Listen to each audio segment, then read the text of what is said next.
বিধায়করা যে ওখানে ম্যাও ম্যাও করছে না, ভাঙড়ের ছেলে মেয়েদের সাথে একটা স্পোর্টস কমপ্লেক্স চাইছে, ভাঙড়ের ছেলেদের সাথে ভাঙড়ের মানুষের সাথে সহজেই যাতায়াত করার জন্য নতুন নতুন বাস রুট চাইছে, এই খালপার এপার ওপার হওয়ার জন্য যে দুর্বল ব্রিজগুলো আছে সেগুলোকে সওয়াল করতে বলছে, না আপনার ঘুমাচ্ছে না ভাঙড়ের মানুষের সাথে ওই হিমঘরটাকে খোলার জন্য বারবার কথা বলছে, না ভাঙড়ের মানুষের কৃষক যারা আছে তাদের অর্থনৈতিকভাবে স্বাবলম্বী হওয়ার কথা বলছে, না ভাঙড়ে নতুন গার্লস কলেজ দেওয়ার কথা বলছে। কি কি বলছে আপনাদের জানা দরকার আছে না? কবে বইয়ে লিখে বার হবে ওই বইয়ের কাগজ আপনার কাছে এসে পৌঁছাবেন।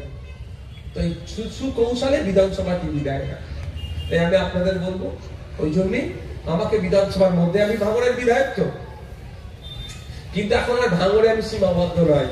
আপনারা আমাকে যা দায়িত্ব তুলে দিয়েছেন সারা রাজ্যের মানুষ আমাকে এখন ডাকছে, এটা ভালো লাগছে, কিন্তু ভাঙড়ের বিধায়ককে ডাকছে, এটা বড় জিনিস নয়।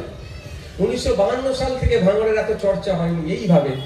ভাঙড়ের বিধায়ক রাজ্যে দাপিয়ে বেরিয়েছে, এইরকম কোনো নজির দেখাতে পারবেন না। 2021 সালে ভাঙড় থেকে আপনারা যে উপহারটা দিয়েছেন সারা রাজ্যের মানুষ সেটাকে গ্রহণ করছে, ভরসা করছে, আস্থার জায়গা হয়ে উঠেছে।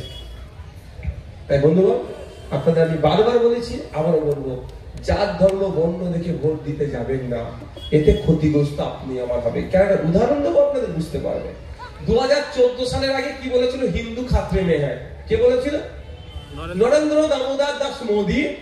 বর্তমান শুভেন্দু অধিকারী যেই দলে আছে, কেন বর্তমান বলেছি বুঝতে পেরেছেন তো? ও কালকে কোথায় যাবে কোনো গ্যারান্টি নেই, হই হই করছে, কালকে আবার তৃণমূলে চলে যেতে পারে। তখন তৃণমূলের বন্ধুরা কিভাবে গ্রহণ করবে বোঝা মুশকিল।